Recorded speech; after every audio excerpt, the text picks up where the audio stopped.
Welcome to the Soul Infused Monday Show, your show for an inspired and meaningful week. And today we have a special episode. We have a very, very relevant, important topic and a super special guest. So my guest today is Karen Kenney. Before I even introduce you, hello, thank you for being here today. I'm super excited. Hi, sweetheart. I'm so excited to be here, and thank you for having me back. And it's always a blast to talk to you. So I'm excited for today's conversation.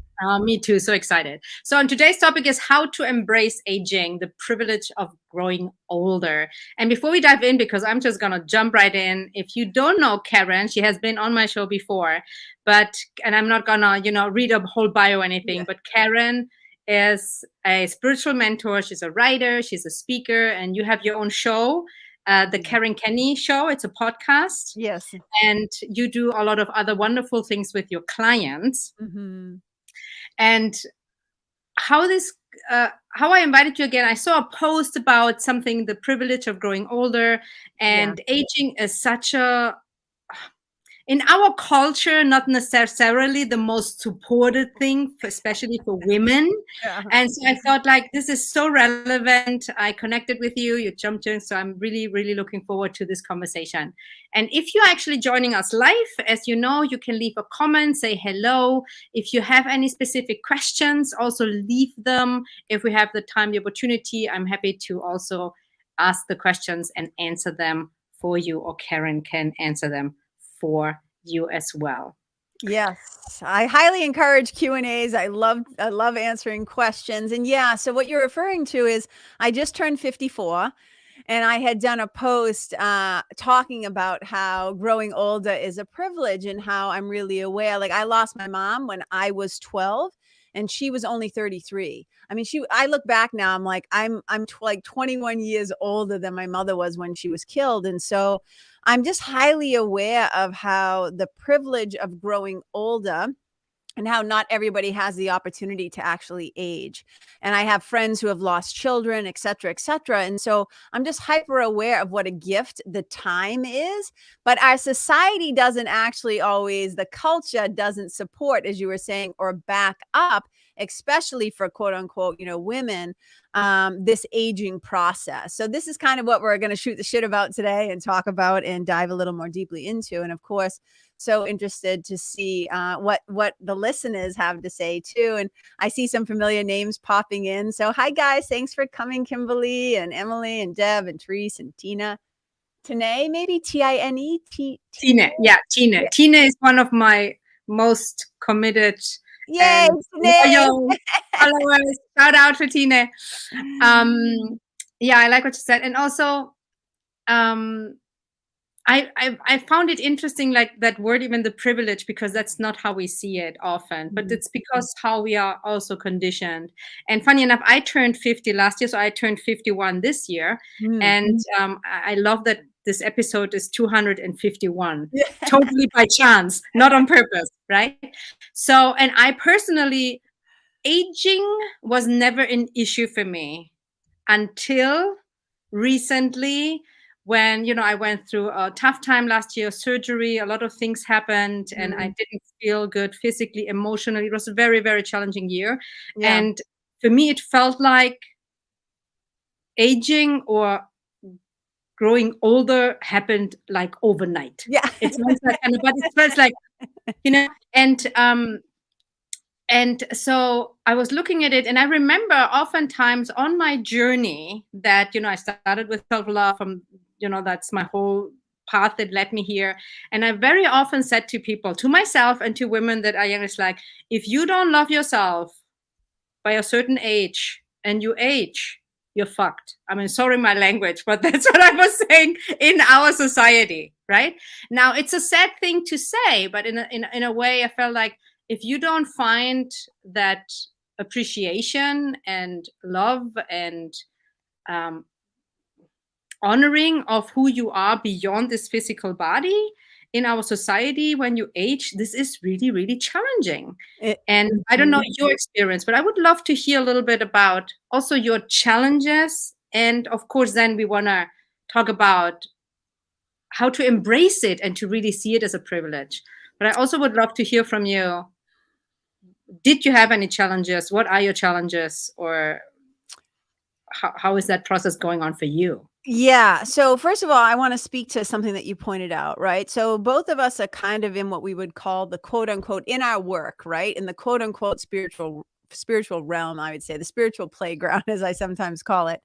And so one of the things that maybe you and I have had time to learn or shift or transform or adapt to is less of an over identification with the body and more of an identification as spirit, or what you could call the eternal, right? The changeless, and the stuff that actually changes. And that's what you're speaking to. It's like, if you don't love yourself, who you really are, or if you're over identifying with the body and then that body starts to change, you are kind of fucked, because nothing in this society is saying, hey, women, we love when your body starts to change. We love when you start to get wrinkles, or you get a little jowly, or your neck here, or your boobs sag, or you get more weight. Oh yeah, they have names for it all, right? Like the flab on the back of your arms, the whole thing. And so it's not like a culture that embraces not only the external changes. It's like there's so much focus on the skin and the body and what we look like, and they're totally missing the fact that we become more beautiful inside. We become more wise. We become more, usually, not everybody. I mean, if they're not doing their own work, right? But there's too much, I think, attention placed on how we look versus who we are and who we are being and how we are showing up in the world. And so for me, turning 54, I mean, I think the way that when you're talking about challenges, I think for me as a woman, is that, because I don't have a mom, like I lost her again when I was 12, all the stuff that like has to do with like menopause and stuff, I have nobody to like go back to and say like, hey, how was this for you? And within my actual lineage, meaning like my DNA, like this is how the women in our family tend to be, right? I don't know. And my mother was also adopted. So there's a whole line of information that's missing from me. So coming into like my late 40s, early 50s, and being like, oh, well, this shit is weird. Like hot flashes, like, wait, what, all this stuff that is starting to happen in your body. It's like, wait, is my nose and ears like still growing? And like, all like, what is going on? Like, you find some weird hairs and you're like, oh my God. So those are all like the superficial things. For me, some of the greatest stuff though has been noticing that my body doesn't heal as quickly. Right. I need a little more time. I need to be a little more patient with recovery of like an injury, or if I pull something working out or whatever. And then also, it is like an uphill battle. It's like to maintain muscle mass, right? To like stay strong. And so one of the things that I often say to my friends, like I say jokingly, I'm like, yeah, this whole menopause thing, I'm like, I'm not going down without a fight. That's what I always say. Like, I'm not going down without a fight. So just understanding, hey, when the estrogen decreases, when these things happen, the body is going to shift. This is what's happening. And what can I do to empower myself, both physically staying strong, internally staying strong, and questioning all the bullshit conditioning that you're talking about? It's like I say all the time to the people in my member. I have a membership called The Nest, and I'll often say to them, do you know how many industries would go bankrupt if women just started loving themselves? Especially women, if they just started saying, hey, I'm okay with this. Yeah. Right. And so I am going through this process of aging. And I was kind of in that post that I did talking about how I'm kind of relating the wrinkles on my face and the changes to my skin and like all of it, right? Like I'm starting to get those really, my eyelids are starting to come over Yes, my I eyes, like know. I'm always like, all the stuff, right? But one of the things is like, I'm like, these wrinkles on my face, these marks on my face, they've been earned, man. I'm like, all of this has been earned. And each one is like the story of my life, like how the rings of a tree, when you cut down an old tree and you see those rings, and each ring, if you study it, it tells what the weather was like that year, what was going on. And I think our bodies and our faces also do a similar thing. I love that analogy with the tree because it's so true. Yeah. And in other cultures, what I see is also it's something that's honored, like wise, mature, elderly, the wise woman now. And what you just said is so true. Like a whole $1 million, $1 billion industry lives just from the inner critic Yes. alone. And when I scroll through social media, that I don't do too much, but I mean, the amount of ads, Botox, cover your, the spots that you get, the skin, like everything. It's just everything is wrong. You got to be perfect. You got to be perfect. And it's so deeply ingrained and programmed. And even if what you said, like we had the time, we are working on it, that you're absolutely right. And even yet, I won't pretend that it doesn't affect me sometimes. Not what Sure. I get from the outside, but for my own, it's like what you said. I lost so much muscle also because I couldn't exercise for a long time. Sure. And the recovery, you're so true. Like things don't heal as quickly anymore. And in a way, it's also that my spirit and my personality want to keep doing the things, like feel like I'm still 30, but my body isn't. Right? So Who you then, are, who you are is still like expanding and young and playful yes, and joyous, but the old bag of bones, like exactly. this whole meat puppet, as I call it, or this vegetable robot, we can call it whatever we want to call it. It's Yes. like it's doing its own thing. Yeah. And I also like what you said about, it's earned. Everything is earned in a way. And also often, like I have a lot of wrinkles here. Oh yeah, And, hello. and yeah, and like I don't mind those because I know they're also coming from my over 20 years of practice of meditation where I go up and I do this. And so every time I do this, I do this. So people say, don't do this, because it's like, these wrinkles, these are so earned, and those are the ones that get me up there. But I want to ask you something Sure. so my audience and your audience, I'm sure, are kind of similar in a way that they're on the path, they're doing the work. So someone might listen to this who hasn't done a lot of work and doesn't have that ingrained, hey, I'm a soul, I'm a spirit. And then we have maybe women or also men listening in that don't feel that way. Like for some woman or man who feels, hey, aging is a real struggle for me, I'm not embracing it, I don't feel like it's a privilege. Mm-hmm. What are some steps, or what are some things that you would say that they can embark on to go more with grace and ease and love? For me, it's like about really acceptance and appreciation for who you Sure. are. Of What course. what are a few things that you see, or that you would just recommend or give them as a Okay, well, I first want to just acknowledge, right? It's really easy to shame ourselves too and be like, well, if I'm supposed to be spiritual, if I'm on this path, why is this so hard for me? It's like, well, it starts at a very young age. We are conditioned at a very young age to be hyper body focused, the sexualization of women, like all of it. It's like we're supposed to look pretty and sexy and whatever and all this stuff, but usually for other people, for the enjoyment of other people to look upon us.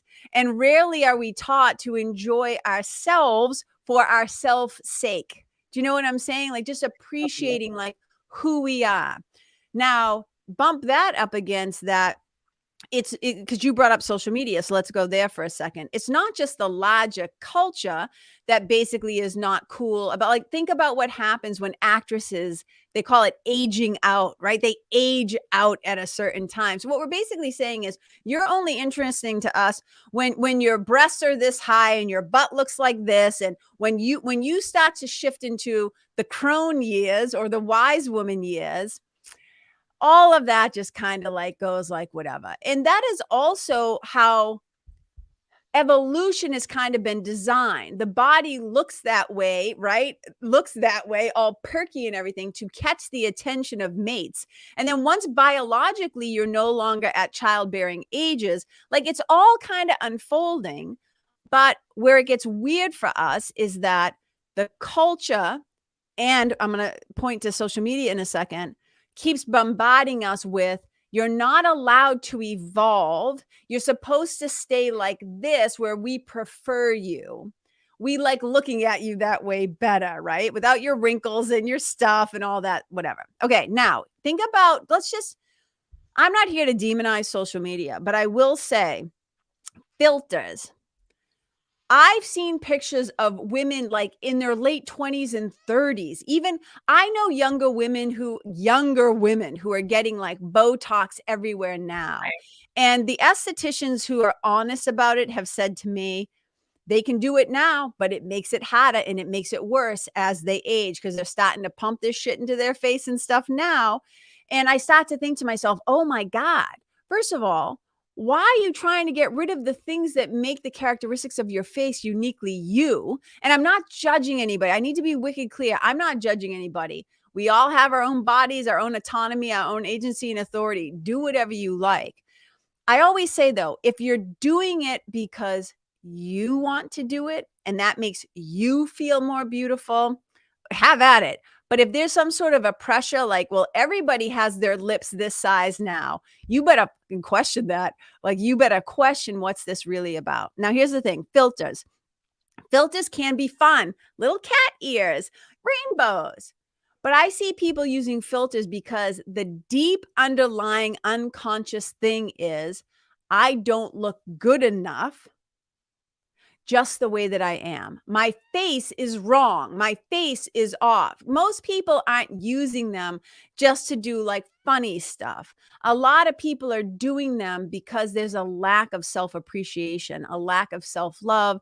I don't want to start saying everybody who uses a filter has a self-esteem or a self-worth problem. I'm not going to go that far, but I'm just saying, if you're going to use these things and do these things that alter you and how you look, whatever they are, get really clear. I'm going to answer and I'm going to come back. Get really clear on why you're doing it. So people who are like, hey, I am struggling with this, I would say, let's just shift the lens. So, when you're looking through a telescope and like you look out at a planet and you're just like, that's where your focus is, right? So often the focus is on, how do I look? How do I appear to others? There's a lot of this external focus. And what I would say, let's just shift that lens. And if we can, let's bring it internally. Let's bring it more to, who am I being? Am I being kind? Am I being loving? How am I showing up in the world? Is my presence a blessing? Do I leave people and the place and the animals and the environment better when I'm there? Because our beauty gets mistaken for the shape of our nose, the length of our face, the size of our whatever, or the lack of size or whatever, right? And it's misguided. But we're in a culture that reinforces it. So I know how we all got here. I know where the nitpicking of the particular things in that thing, it can be really hard.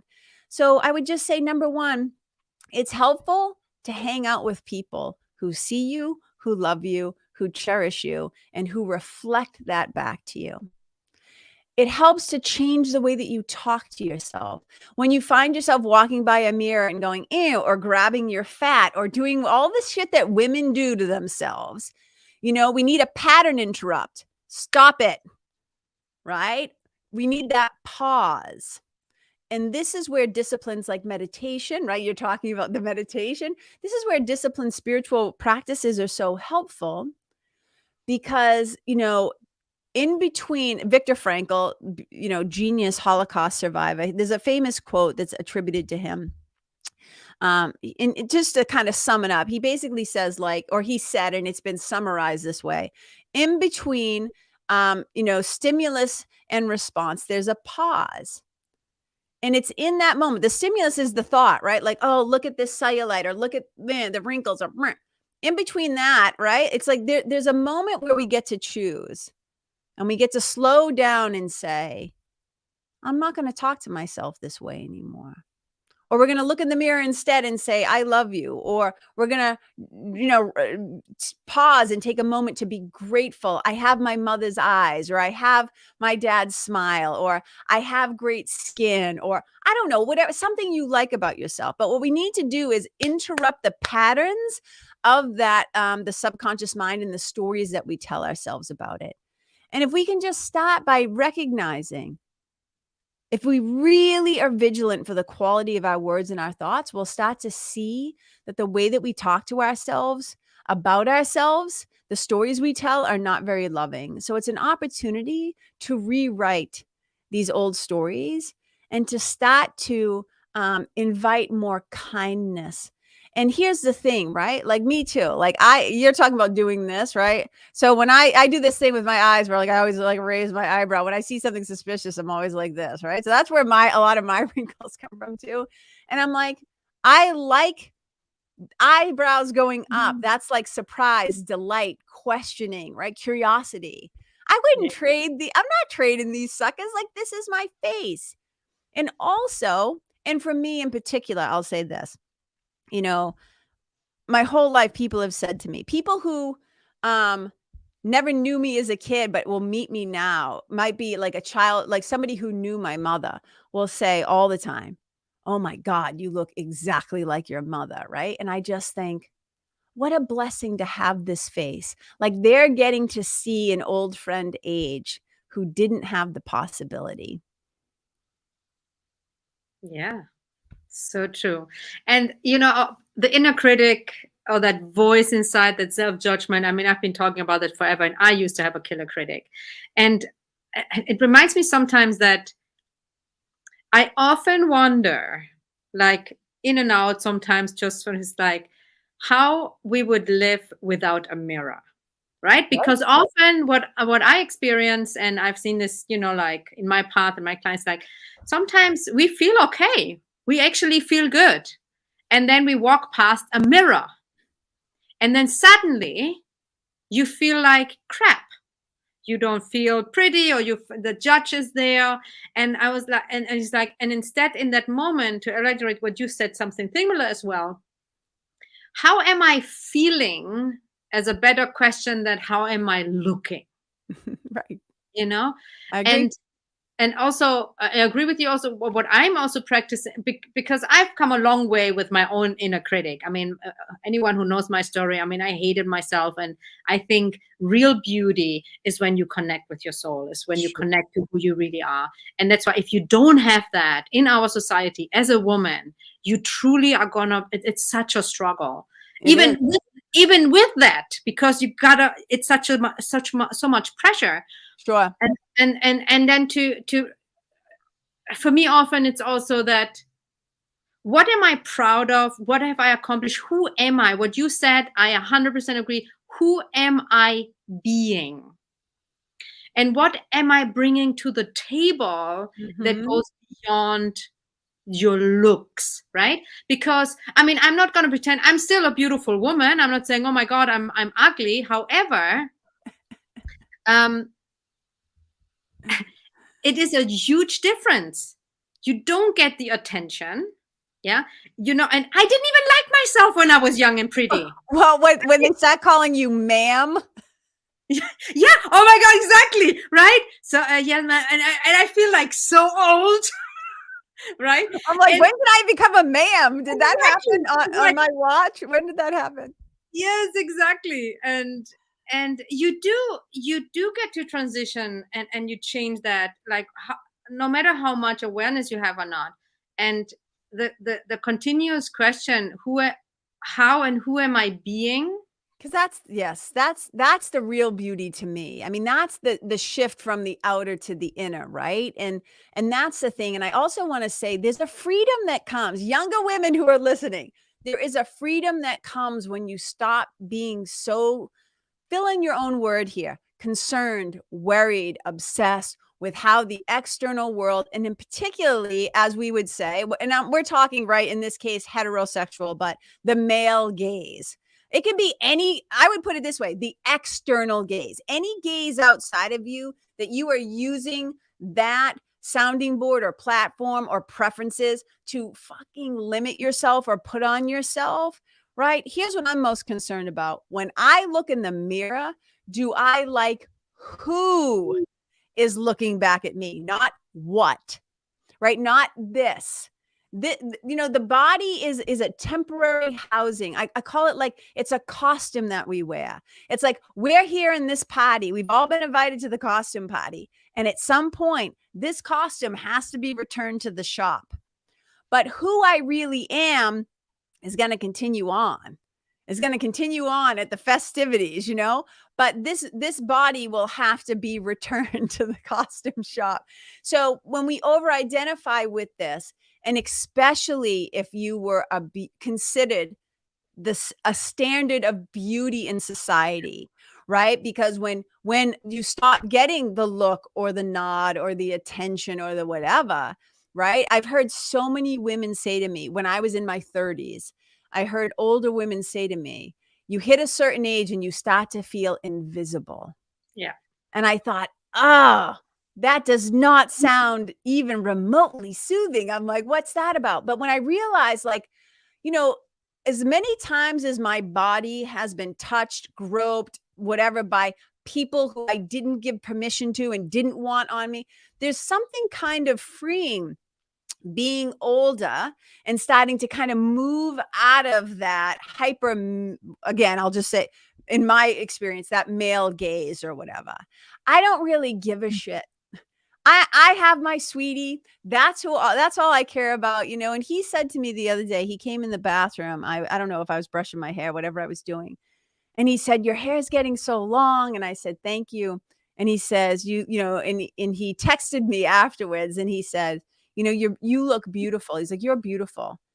And he's like, it's hard to believe that you're 54. Like, it was such a sweetie thing to say, you know? And I started to think about that. And I was like, it's beautiful when other people say those kind things to us. But if I don't already believe that, then I can't really receive it. So this is less about me and what the world thinks. This is me with me. This is my own gaze. And you're 100% right about mirrors. I had a friend who she just never looked in the mirror. She did it for the opposite reason, because she didn't like the way that she looked. So she just refused to have any mirrors, right? And but there is, like, try an experiment, you guys. Try this on as an experiment. Go like 3 days if you can. And that can be a little hard if you're a contact lens wearer, because you kind of got to see what you're doing. But if you're able to just even go like a day without looking at yourself in the mirror and just experiencing yourself through your words, your language, what you love, who you interact with, and not this thing of nitpicking at yourself. Yeah. Oh, so liberating. Something can shift. Something can shift. It is so liberating. I remember a period of my life before I moved, like, in the Dominican Republic, I didn't even have a full-size mirror. I mean, I do have a mirror and I look in the mirror and all of that, but it's like, and I realized how liberating this also was, because I was just putting stuff on and I saw myself some, but I felt more than I looked at my face. Obviously I did, but I didn't have a full-size mirror. And so when you have, and I've been traveling now for a long time. So I've been staying in different apartments, hotels, places, and I had several times a room where I had a huge mirror, like a whole closet that the door was a mirror, that when I went to, like, and everywhere I was just seeing myself all the time. and it was like, wow, like that, I don't, you know, even though I am appreciative of myself, but I also notice how quickly that can shift into checking the mirror all the time. It's like, I don't want to do that. You know, it's like it takes over. So your invitation, and I back you up 100%, a day without a mirror. I mean, a day is even going to be too much for most of, but it's so liberating. And the other thing that I wanted I want to say one thing, and I'm sure that a lot can, I would be curious if you can relate. For younger also, anyone who's younger. Anyway, so anyone who is self-judgmental with how she looks or is right now, just grab a picture from how you looked 10 years ago. And then you will most likely, with a few exceptions, you will look back and think, oh my God, I was so beautiful. Like, look at this skin, look at, oh my God, but did you appreciate yourself? No, I know already right now that when I'm 55, 60, 65, whatever, I look back and think, you're going to be oh like, my holy God, shit. Holy shit, was I beautiful when I was 51? What was my point? So even though we know that, but to consciously it's like to change the thoughts to appreciating who you are in this moment. Well, Go ahead. yeah, I'm just saying like yes and more yes and more yes. But you said something. We keep pointing to our heads, like we keep doing these things. We're like, because it's all in here, right? It's so often. So in the work that I do as a hypnotist, what I'm always saying, I mean, I'm a spiritual mentor, but I use hypnosis in my work. And I always say to people, I use hypnosis to dehypnotize you from the conditioning and the patterns and all the subconscious reprogramming, because that's what we're really talking about, right? And Yeah. let me give you an example. So, a client that I had one time, we were meeting over Zoom. It was earlier in the morning. And when she showed up on the call, right, I noticed that she had some makeup on. And so I just said, because I'm like, oh, it's pretty early in the morning. And I just said, oh, are you going somewhere? Do you have are you, because you have makeup on or whatever. And it was not a judgment, it was a total curiosity. And I just happened, like, I call it word impressions. I just had a word impression in my head, like, which is like what I call a nudge to say something. And so I said to her, or did you grow up with a mom who like didn't leave the house without her face on, as they would call it?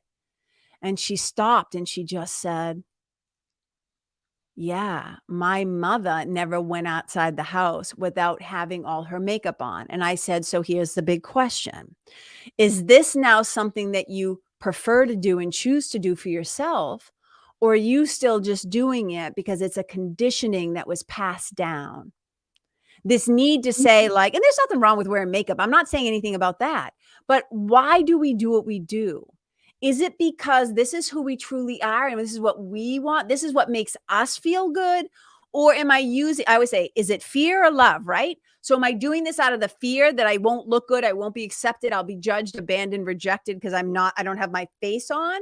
Or is it because, well, no, I feel a little prettier with a touch of color or whatever? But know why we do what we do, because we have been hypnotized, we have been conditioned, we have this subconscious reprogramming and this generational stuff, trauma, behaviors, otherwise stories that get rolled downhill. I say shit rolls downhill. And so we often have to be the ones, as you start to become more aware, you have to be the one to say, is this something I now want to pass down to my kids or to myself if you don't have kids, right? Yeah. What's true for me? Yeah. And to break the chain. Yeah. Because if not, pass it on, we pass it on, we pass it on. Absolutely. So true. And I want to go back to one thing you said, because not everyone has that, including me. So, you have a sweetheart, you have someone, you have a partner. Yeah. So you're good. A lot of women don't have that. And as they age, it seems to be more difficult, or the challenges are bigger, or you think, oh my gosh, so that's a whole area that I also see. I mean, I'm single, right? I would like to Yeah. find someone. And so, that brings total other shit up. Yeah. Right? Let's talk about it. Never had I to deal with any of that I would think like, relationships, and I still, like, I'm good. However, it's like when you reach a certain age, you're not in that pool of, your first impression is not the visual anymore. What's not, I've never fell in love because of that. And the people who fell in love with me, of course I was beautiful, but ultimately That's bonus. Like that's bonus, right? Like you looking good. But that's another, I see that though, that, like women, and everybody has their own age issue. Sure. But when you are single, that also changes. So it's so interesting, the little pockets and pieces, and to really see, okay, what is underneath, like what is the conditioning here, like what is the belief that's underneath. And I mean, I'm an inner work junkie, right? So it's just until I leave this body. And I got to last year revisit things like, oh, I'm never gonna find someone, not because they don't exist, because this stuff came out. It's like, what the hell is this about? Oh, I'm never gonna find someone now because now you're this age, you don't look this way, la la la. And I was like, holy shit. This Right? You is see it sneaking in there, right? sneaking in, Yes. sneaking in that I haven't, I worked, this is all earned, as you said, I mean, I would not be I would not even be alive anymore if it wouldn't be for inner work and meditation, and for me to recognize who I am as a being and not just how I look. And it creeped in again. So aging brings up another layer of work. And at the same time, even though it's kind of shocking sometimes, I feel even that is such an opportunity to honor yourself even more. I I I don't want to interrupt you. Do Oh, you go ahead.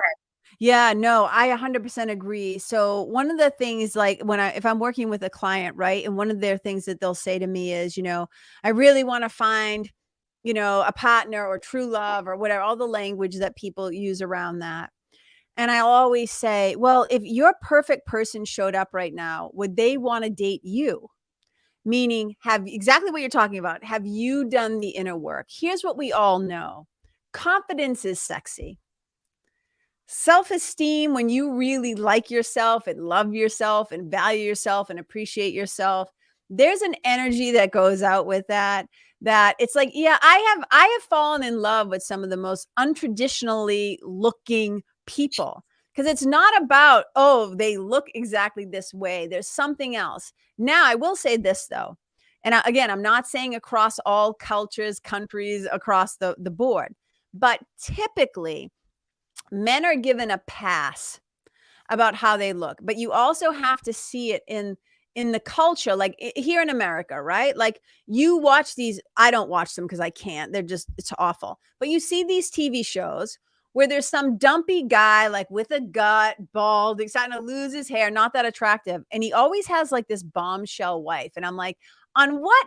In what thing? So it's like the language is always like, women, you better do the upkeep. We can go to pot. We can go to hell. We can just dudes do. Oh, George Clooney, like the classic example. George Clooney is aging like, men get more attractive as they age. Richard Gere, George Clooney, all of them, right? Brad Pitt. Women, Jesus Christ. How many men, if you just look at Hollywood, let's just be honest. Can we be wicked transparent, people? Look at the faces of Hollywood stars. Look at how much women's faces now are like pulled back, lips Yeah. so big, how much work they're Oh, having done to their face just so that they can do their fucking job, because they won't get hired anymore if they're not still looking like they're in their 30s or they're younger and they're in that sex kitten kind of a thing. yes. Dudes can go gray. They can age and somehow miraculously they still get the chick. So there is this, when you're saying it's sneaking back in, it's like because it's an onslaught of images in TV, media, magazines, books, online, social media. We're constantly being bombarded with these images. And the subconscious mind actually, it's like the subconscious mind is being fed all this stuff all the time. So one of the greatest ways we can push back, it's fucking a radical act to love yourself. It is a powerful, badass act to say, Yeah. I'm not playing that game. I'm not doing it that way. I like myself just fine, right? It is a radical act of love to like massage your own feet, oil on your own body when you get out of the shower, to say kind things to yourself, because that, right? We don't have to play that game just because they're trying to push it on us. Now, here's the thing, women. This is the only point I was trying to make about, that confidence thing. It's like right now, I always talk about this. When you're single, you know what you're really doing. That is the time for you to date yourself. That is the time for you to love yourself, to get to know yourself. And then it doesn't feel, it's like that pressure to like look a certain way, be a certain way, have a, I need like a yoga ass, and I need to like be on the stair stepper constantly. Like what the insane things we do to ourselves. No. The right person will see you, will see your beauty, both inner and outer, and they will cherish you. But first and foremost, you do that for yourself. I'm into that, sister. I'm preaching this forever. And yes, yes, yes. And the right person gets to be first you. But that doesn't mean you got to be perfectly fixed, whatever. It's not even fixing. Exactly. Find someone. But I agree with you so, so, so much. And for me personally, I mean, like we all have our own words, like the what you just pictured, like that image of TV. I don't have TV, I don't watch TV, but I know it's out there. Social media, TV, I mean, patriarchy is real. Like, there's so much going on. And for me, if you don't do something on a daily basis to connect with the truth, you will be caught up in it. If for me, it's my meditation, it's connecting up to my soul, it's reconnecting my energy. I'm an energy person, so that's what I do, to come back to myself, and go up and to go up. And then I still get to play the game. I do this, I work, I have to lick my wounds and all of that. But what you said also, support, surround yourself with the right people that see you, that cherish you, become one of them. But even if you are one of them, you need the support, because the pressure, the matrix is too loud. The patriarchy matrix is too loud. It's too much. Yeah. So you will keep hearing that. So yes, I'm into everything that you just said. I think that is just a really nice place to kind of go wrapping this up. So I mean, we could talk about this forever, but yes. So let's drive home. Let's drive home what you just said, right? So for you, it's meditation, it's getting online. It's like, so I would say the assignment is alignment, right? So whether you call that source, love, the divine, God, universe, soul, it doesn't matter what you call it, but creating a habit, because I just want to drive this home, right? What helps you is what I would call a DSP, a daily spiritual practice, but it's installing that internal stabilizers, so that you have a sense of self. So when the world is coming at you, and then you also have the people who I would say who are at your table, who cheerlead you, your balcony people who love you. That is one of the greatest gifts that we can do for ourselves. So I love that you said that. And I just wanted to reiterate it, because that's the important key piece. That's one of the parts of that self-love thing, because that's what makes kind of the external changes a little, we can keep our sense of humor about it a little bit more. We can, right. I always say, oh, a love letter to my younger self. Like, man, were you like, you said, man, was I good looking? Like, what was I thinking? Right. So having that daily self-appreciation, whether you write it down, a little journal, a little love note, put sticky notes, like, on your computer, whatever you got to do. But that's the assignment, man. And you just said that so fantastically. And I hope you all take it to heart. And just, Sonia, thank you so much for having me on as a guest. We always have a blast together. I appreciate you and the good word and the love that you're putting out into the world. And so thank you for having me. And thank you to everybody who tuned in and left a comment. I really appreciate it. Such a pleasure, Karen, anytime. I mean, we could talk forever. So, but before we actually bring this to a close, is there anything anything you would like to leave the audience with? Yeah. I mean, at the end of the day, it all comes back. It all comes back to love. And what so many people say is, I don't know how to love myself. And so part of this is like, if you find that you can't do it for yourself, first of all, there's so many books out there. Books are your friends. Read, listen to them on tapes, find a mentor, even if you just have one person, you don't have to have a ton of friends. If you have one person in your life who sees you and gets you and loves on you, man, right now, when you get off this call, send them a text message, send them a note, handwrite something in the mail. I love getting things snail mail. Just share your gratitude and appreciation to them, but also do that for yourself. You know what? I look at my face sometimes and I say, man, you have been through some shit and you're still here. And I'm so proud of you. Like, I'm so proud of the younger version of me who got me here, and this me who's still trying to be her best, and to cut those ties of who the world is trying to tell me how I'm supposed to be, how I'm supposed to look, and all that stuff. So may we all have freedom from the tyranny of our own minds and from the tyranny of what the world's trying to tell us. Just remember that who and what you are is love, and your only job is to extend that love. And so take a deep breath with that. Anyone who's just take a deep breath. And I just want to use that to close the show with, use what Karen just said, what we just said, everything that resonates with you. And take a moment right now, not later, not tomorrow. Just take a moment right this moment, right here, right now, with makeup, no makeup. I don't care where you are, how you are, what you wear. Appreciate yourself for a moment. If you, and I get that with the self-love, took me a long time. If it's too much to say I love myself, just appreciate Yes. yourself. Appreciate something about you. But right now, so take a moment. I'm just giving you a 30 seconds. Just take a breath.